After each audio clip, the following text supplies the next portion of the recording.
Assalamualaikum warahmatullahi wabarakatuh. Perkenalkan, nama saya Rila Kurnia dengan NIM 2102112370.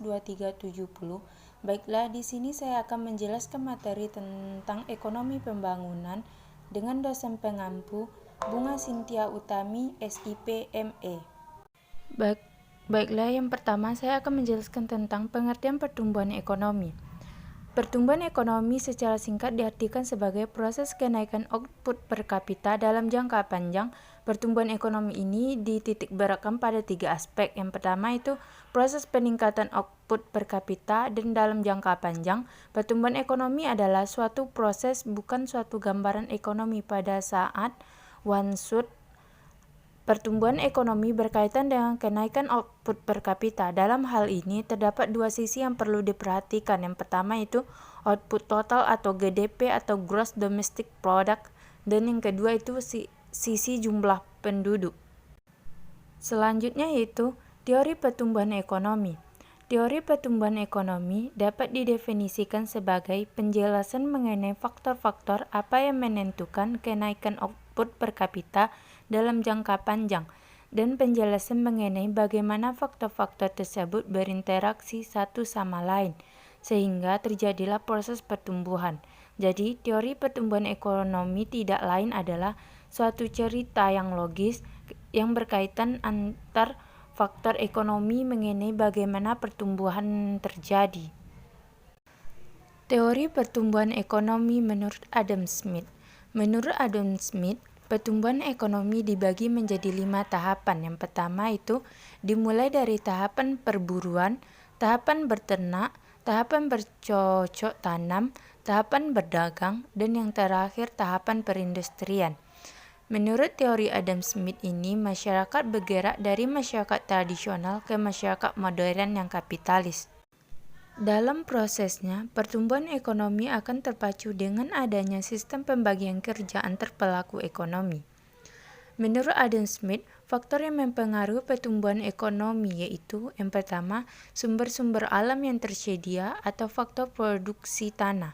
Yang kedua itu sumber daya manusia atau jumlah penduduk atau stok barang yang ada. Menurut Adam Smith, proses pertumbuhan akan terjadi secara simultan dan memiliki hubungan yang saling berkaitan. Selanjutnya yaitu tahapan pertumbuhan ekonomi menurut Adam Smith. Yang pertama itu masa perburuan, di mana pada masa ini belum terdapat sistem ekonomi yang kompleks, sehingga kegiatan berburu hanya semata-mata dilakukan untuk memenuhi kebutuhan para anggota kelompoknya, dan tidak pernah ada transaksi dengan kelompok lain. Yang kedua yaitu masa bercocok tanam atau beternak.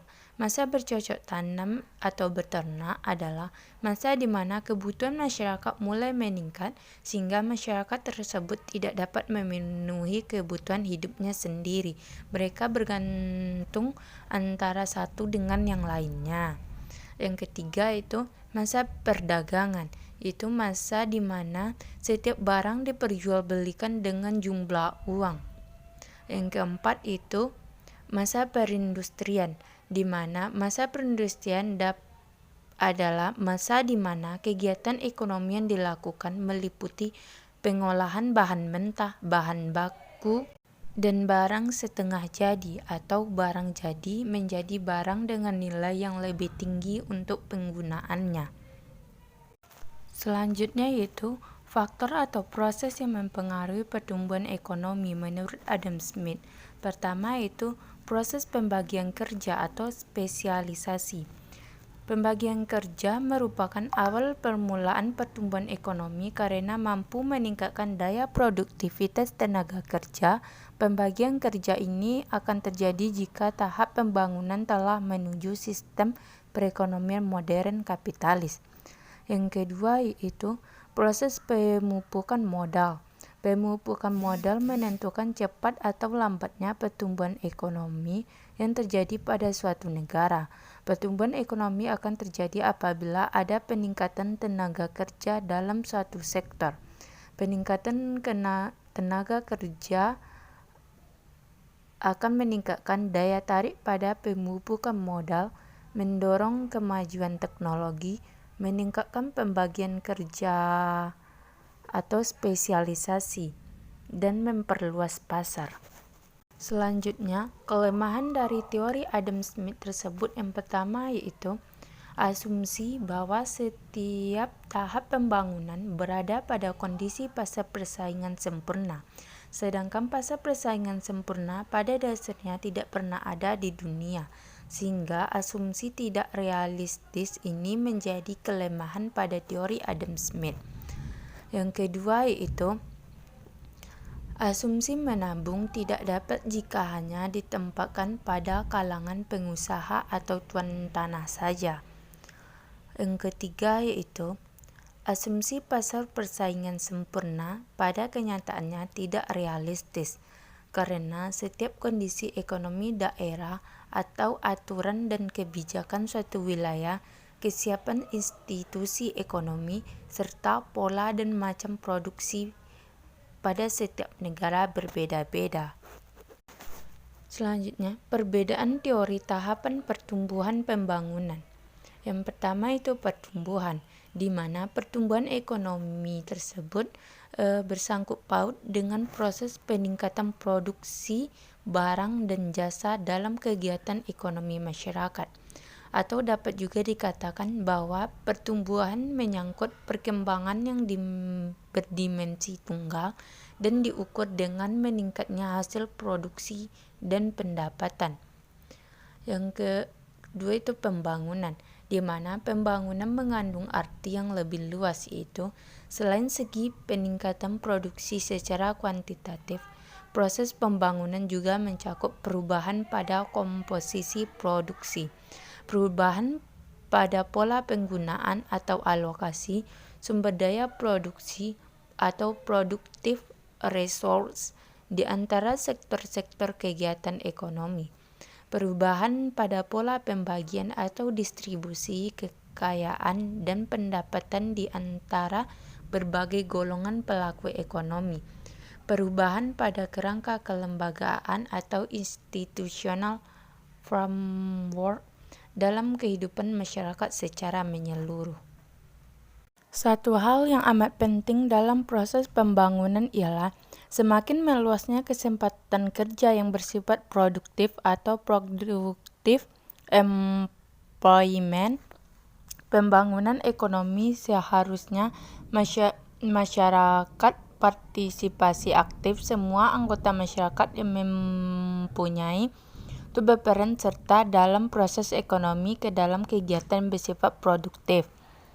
Kegiatan ekonomi yang produktif mengandung berbagai dampak positif, di antaranya adalah menambah pendapatan nyata bagi sebagian besar penduduk.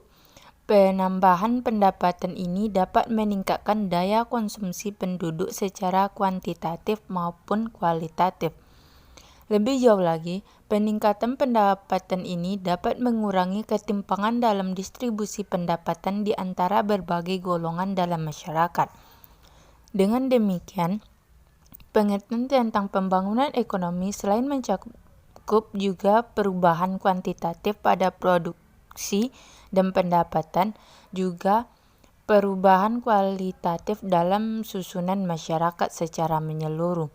Pembangunan merupakan suatu transformasi dalam arti perubahan struktural, yaitu perubahan pada struktur ekonomi masyarakat yang meliputi perubahan pada perimbangan keadaan yang melekat pada landasan kegiatan ekonomi dan susunan ekonomi.